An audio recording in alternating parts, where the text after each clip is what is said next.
Yo tout le monde, c'est Aurel. Aujourd'hui on se retrouve pour la review de l'épisode 21 de Kimetsu no Yaiba. Si vous n'avez pas vu l'épisode, je vous invite à aller le voir, c'est dispo sur Wakanim et en description comme d'habitude. N'hésitez pas à aller checker ça, et puis il y a de nombreux animés de toute manière disponibles dessus, et il y a des pépites dans le tas, donc voilà, n'hésitez pas à checker. Du coup, on va parler un petit peu de cet épisode 21 qui était vraiment très très cool et très touchant pour le coup. J'ai été pas mal touché par Rui, notamment. On a appris son passé et pourquoi est-ce qu'il voulait reconstruire une famille. Et c'est vrai que ben, ça a été très bien fait avec les musiques et tout. C'est vrai que j'ai trouvé... j'ai pas eu la petite larmichette, mais voilà.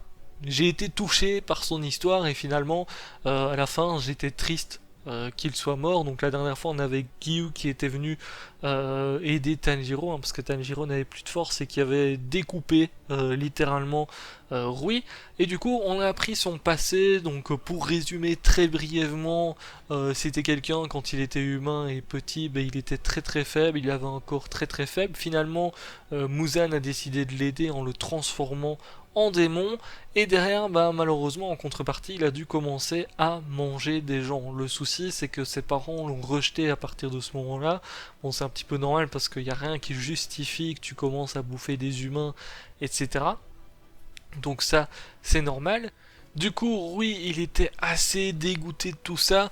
En gros, il y avait une histoire qu'on lui racontait, enfin, c'était une légende en soi, où des parents s'étaient sacrifiés pour sauver leur enfant. Et pour lui, en fait, le fait que ses parents le rejettent après qu'il soit sauvé parce qu'il bouffe des humains, ben, c'était un petit peu comme une trahison. Et il a pris ça comme si les liens qu'il avait avec ses parents, ben, finalement, c'était pas des vrais liens, quoi, c'était des liens factices. Et du coup, bah, il a décidé de vouloir se créer une famille à lui. Le truc, c'est que pour lui, des parents, ça doit être plus fort que l'enfant, parce que ça doit savoir protéger l'enfant. Et le fait qu'il devienne de plus en plus fort, vu que c'était un démon, bah, malheureusement, il trouvait personne, finalement, pour recréer sa famille. C'est pour ça d'ailleurs qu'il a créé une famille de toutes pièces. Il a même tué ses parents parce que ses parents voulaient le tuer. Et c'est vrai que tout ça, c'est un petit peu touchant, même si finalement Rui c'était un bâtard parce qu'il bouffait des humains et tout. Ben, quand t'as la scène où il est rejeté, etc., où ses parents veulent carrément le tuer, ben, c'est vrai que c'est assez triste. Et puis t'as Muzan derrière, ça se voit. On a vu aussi le côté carrément bâtard de Muzan qui était là en mode il le poussait, en tout cas, il le poussait à devenir méchant, et il lui disait non mais t'inquiète, ils avaient pas à faire ça, machin.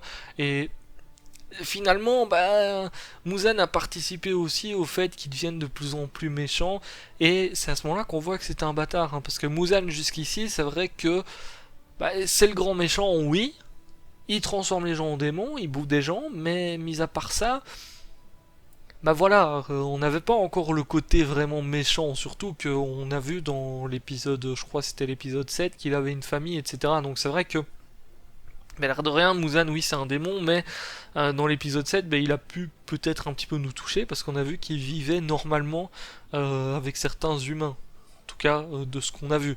Et du coup, bah, c'est vrai que là, on a revu son côté un petit peu bâtard finalement. Donc voilà, j'ai trouvé que c'était assez touchant, justement, l'histoire de Rui, et c'était assez bien fait. Du coup, c'était assez cool d'avoir une conclusion par rapport à lui dans cet épisode-ci.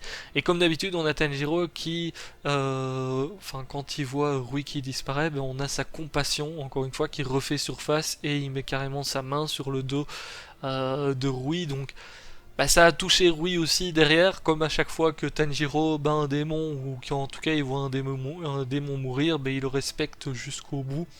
Même si c'est pas vraiment ce qu'on attend d'un pourfendeur, j'ai envie de dire, parce que les pourfendeurs, bah, ils sont là pour tuer les démons, vu que les démons bouffent les humains, et puis c'est tout, quoi. Et d'ailleurs, il y a Gyu qui lui fait un petit peu la morale, encore une fois, par rapport à tout ça. Sauf que Gyu, bah, étonnamment, dans cet épisode-ci, il a eu aussi un petit peu de... Bah, il a eu des hésitations, on va dire ça comme ça. À un moment donné, on a Shinobu qui arrive pour tuer Nezuko, parce qu'elle voit que Nezuko, bah, elle a, et Nezuko c'est un démon, donc elle arrive en mode je vais tuer Nezuko. Sauf que, bah, on a Gyu qui protège justement Tanjiro et Nezuko. Alors que c'est pas le boulot justement d'un pourfendeur de démons. Donc à partir de ce moment-là, il se met un petit peu dans la merde, Gyu, on va dire ça comme ça, parce qu'il protège ses ennemis. en soi. En tout cas, il protège Nezuko qui est un démon, donc quelqu'un qui fait partie de ses ennemis. Et ça c'est contre le métier, enfin entre guillemets le métier de pourfendeur. D'ailleurs, il y a Shinobu qui lui fait la morale à Gyu parce qu'il a pas à faire ça. Donc, on a eu un Gyu qui, au départ, est là juste pour battre les démons. Bon, même si il a aidé déjà Tanjiro au tout début en laissant Nezuko vivante, ben là encore une fois, il montre que il a de la compassion aussi en voyant Tanjiro qui essaye de protéger sa sœur. Et j'espère qu'on en apprendra plus sur Gyu parce qu'on le voit, enfin on l'a déjà vu au tout début, puis on le revoit là.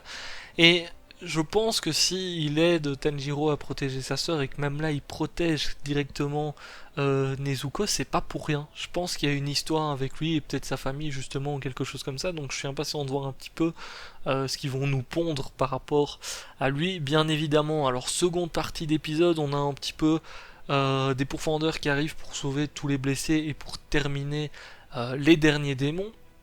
Donc notamment on voit la fille qui était à l'examen et qui a l'air d'ailleurs assez stylée. Bon, on dirait une Shinobu 2.0 là, enfin une Shinobu junior on va dire. Ou en tout cas elle a l'air de faire partie peut-être du groupe de Shinobu. Mais bon, pourquoi pas. Elle est d'ailleurs stylée hein, aussi. Au niveau design, elle ressemble pas mal à Shinobu, donc c'est vrai que je la trouve assez stylée.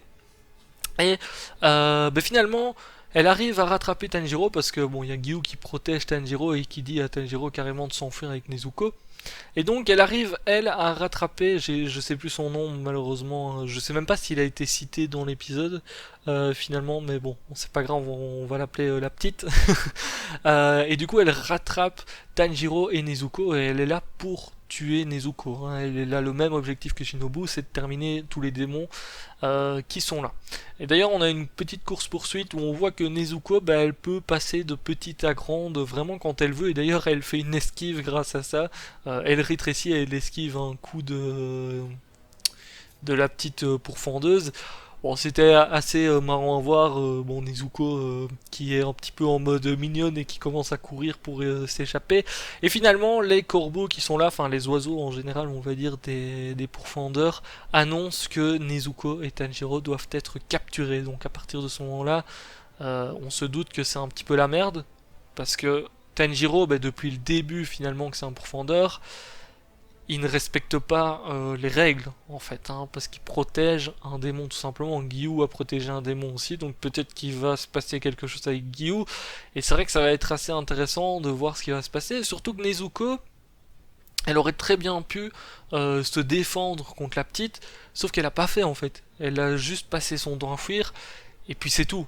Donc ça se voit que Nezuko, elle est vraiment gentille en fait. Même si à certains moments on pourrait se dire, ok, elle est surtout gentille avec Tanjiro et peut-être ses potes, mais non, là carrément, elle a fait la distinction entre quelqu'un de gentil et méchant. Elle sait bien que les pourfendeurs c'est des gentils, donc elle commence pas à vouloir se défendre et elle fuit tout simplement. Donc c'était assez intéressant de voir ça aussi, parce qu'elle aurait pu se retourner et se battre, mais pas du tout. Et fin d'épisode, du coup, eh bien, on a Tanjiro qui se réveille après s'être fait capturer et qui est en face de tous les piliers.